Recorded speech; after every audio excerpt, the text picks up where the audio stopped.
On the night of August 5th, 1962, the world stood still.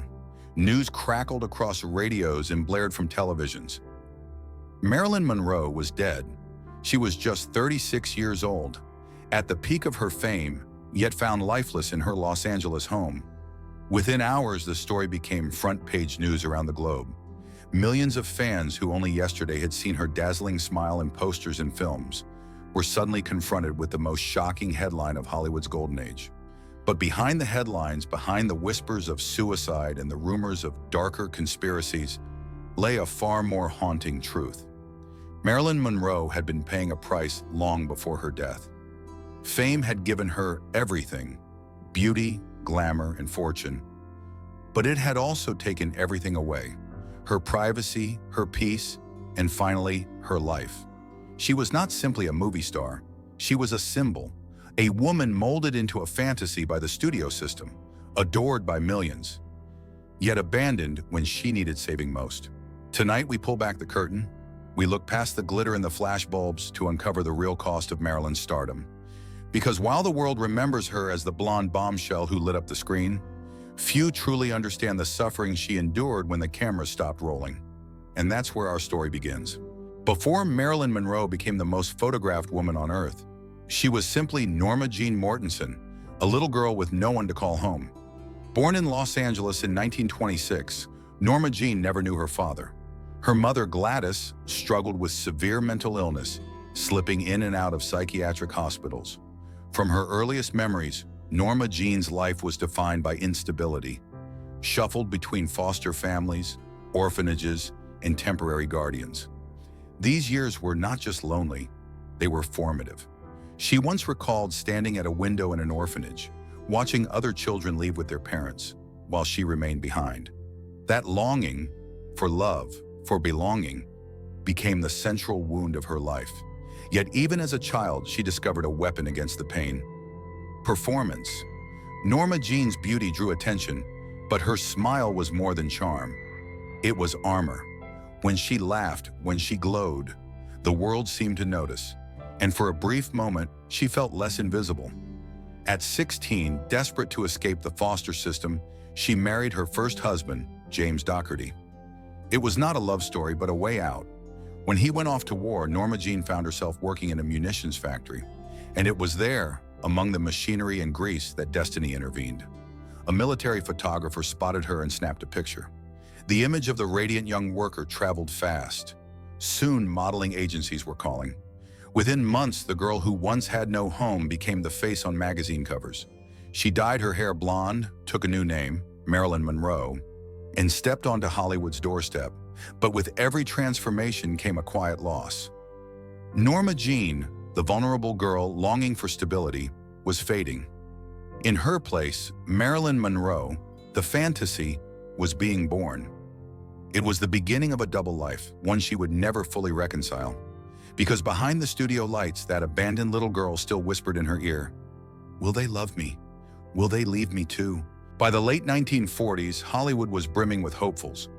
Thousands of young women arriving in Los Angeles with dreams of stardom. Most were forgotten before their names ever appeared in lights. But Marilyn Monroe was different. She wasn't just beautiful. She radiated something more elusive, something that couldn't be taught. Vulnerability wrapped in allure. It was a combination that made people look twice and remember. Her earliest film roles were small, bit parts in movies like The Asphalt Jungle and All About Eve. Yet even in a few minutes of screen time, Marilyn was magnetic. She didn't just walk into a scene, she owned it. Casting directors noticed, so did the executives at 20th Century Fox. By 1950, Marilyn was being groomed for bigger things. The studio executives understood her power, but also exploited it. They saw her not as an actress, but as a product. She was cast again and again as the dumb blonde, a giggling, flirtatious figure who existed to entertain male desire, and the audience ate it up. Films like Gentlemen Prefer Blondes and How to Marry a Millionaire catapulted her to international superstardom. Off-screen, however, Marilyn resented the roles. She was ambitious, deeply intelligent, and longed to be respected as a serious actress. She studied at the Actors Studio under Lee Strasberg, memorizing Shakespeare and devouring plays. But whenever she demanded better parts, the studio pushed back. Fox owned her contract, and contracts in those days were iron cages. She could not choose her films, and if she refused a role, she risked suspension without pay. Her frustration boiled over in 1954, when she famously walked out on Fox. Headlines blared, "Marilyn Monroe defies studio." For a moment, it looked like her career was in jeopardy, but Marilyn turned the crisis into leverage. She formed her own production company, Marilyn Monroe Productions, an unheard-of move for an actress at the time. With this bold step, she wrestled some control from the men who had built her image. Still, even as she won new freedoms, the old expectations clung to her. When The 7-Year Itch premiered in 1955, the image of Marilyn standing over a subway grate, her white dress billowing around her, became one of the most iconic moments in cinema history. It cemented her as the ultimate sex symbol, but it also locked her into a box she could never escape. And the box was suffocating. Marilyn's rise was not without cost. The studio kept her on exhausting schedules, pushing pills to keep her awake for night shoots, and others to help her sleep between takes. To the public, she was radiant. Behind the scenes, she was unraveling. She grew dependent on medication, a cycle that would haunt her until the end. What hurt more than the physical strain was the loneliness. Fame brought her millions of admirers but few true friends. Everywhere she went, she was photographed, analyzed, consumed. The men she married, baseball legend Joe DiMaggio, playwright Arthur Miller, could not bridge the gap between the woman and the myth. Joe wanted a traditional wife. Arthur wanted a muse.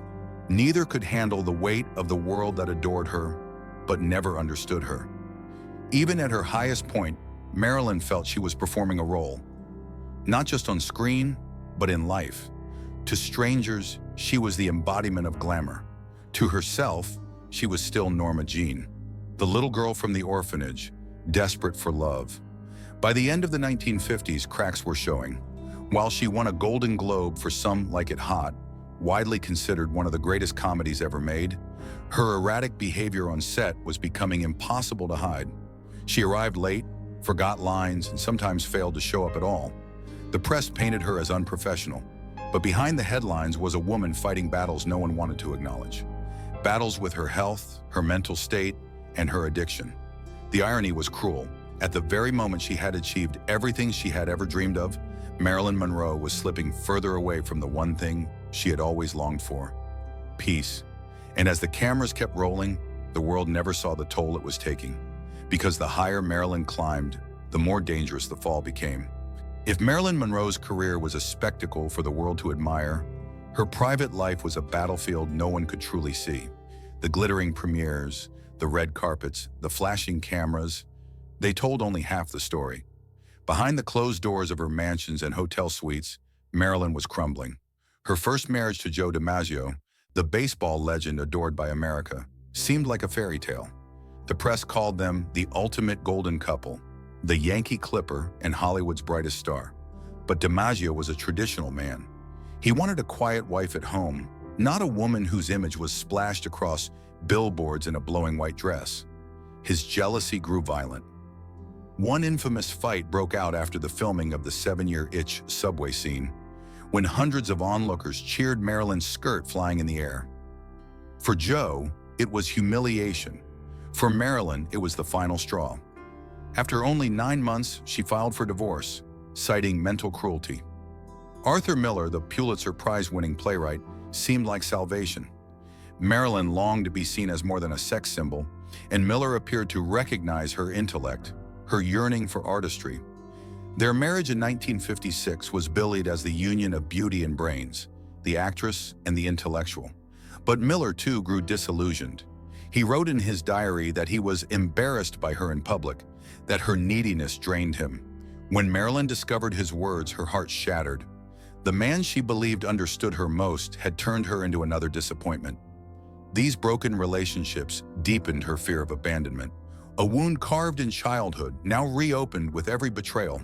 To numb the pain, Marilyn turned more heavily to pills, barbiturates to sleep, stimulants to wake, sedatives to quiet her racing mind. Her nightstands became crowded with bottles, her scripts smudged with trembling handwriting. Hollywood, meanwhile, offered no refuge. The studio system thrived on control, and Marilyn was notoriously difficult to manage. Her late arrivals and erratic behavior on set fed tabloids, who branded her unstable, even hysterical. What the headlines missed was the truth.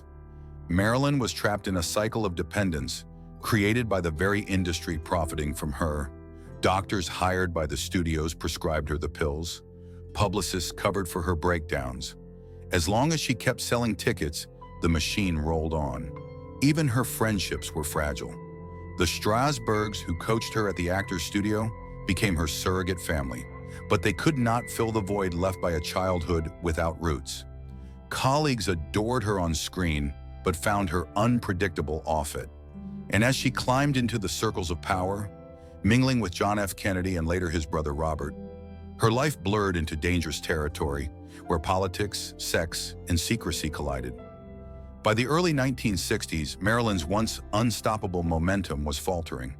On the set of Something's Got to Give in 1962, she was frequently absent, either too ill or too sedated to perform. Fox executives, already frustrated, fired her, an extraordinary humiliation for one of the most bankable stars in Hollywood. Yet even in disgrace, she remained magnetic. That same year, she performed Happy Birthday, Mr. President at Madison Square Garden for John F. Kennedy. Clad in a sheer, glittering dress, she whispered into the microphone, her voice sultry and trembling. It became one of the most iconic performances of her career, and also one of the last. In the shadows of that glamorous night was a woman exhausted, heartbroken, and more alone than ever. She was estranged from Miller, divorced from DiMaggio, abandoned by the studio that had made her, and sustained only by pills that blurred the line between night and day. Marilyn Monroe had everything the world thought it wanted: beauty, fame, money, adoration. Yet she had never been further from what she wanted most: stability, love, peace. The stage was set. A single night would bring the curtain down. It was the night of August 4th, 1962. Inside her Brentwood home in Los Angeles, Marilyn Monroe retreated to her bedroom with a phone in hand and bottles of pills scattered on her nightstand. She was 36 years old, but the years of fame and pain had aged her spirit far beyond her age. Her housekeeper, Eunice Murray, recalled that Marilyn seemed restless that evening. She made phone calls to friends, to acquaintances, even to Joe DiMaggio's son. She sounded lonely, scattered, perhaps desperate for a voice that could anchor her. By midnight, the lights in her room were still glowing beneath the door. At 3 a.m., Murray noticed something was wrong. The door was locked, the lights still on, but no answer came when she knocked. By dawn, panic set in. Police arrived, broke into the bedroom, and found Marilyn lying face down on the bed, clutching a telephone. She was gone. The official report was swift: probable suicide by overdose of barbiturates. Empty pill bottles lined the room. To the world, the blonde bombshell had taken her own life. Newspapers around the globe printed the story in bold headlines: Marilyn Monroe dead. But almost immediately, questions began to swirl. Some believed Marilyn had been silenced. She had been entangled with President John F. Kennedy and his brother, Attorney General Robert Kennedy. Rumors spread that she knew too much about politics, about power, about secrets that could shake the nation. Others pointed to inconsistencies: the delay in calling authorities, the conflicting statements from witnesses, the absence of pill residue in her stomach, despite the overdose claim. The conspiracy theories multiplied. Was she murdered by the Kennedys to protect their reputations? By the mafia to strike at political rivals? Or was she the victim of a cover-up orchestrated by the very system that had created her? Hollywood itself? For her fans, none of the answers satisfied the pain. They mourned not just a movie star, but a woman whose vulnerability had always peeked through the glamour. Crowds gathered outside her home. Vigils burned late into the night. Joe DiMaggio, still deeply in love despite their divorce, arranged her funeral and banned Hollywood's elite, whom he blamed for her downfall. For 20 years after her death, he sent roses to her grave 3 times a week. What haunted everyone was not only how she died, but why. Marilyn had been surrounded by millions who adored her image, yet she died alone, isolated, with only a phone clutched in her hand.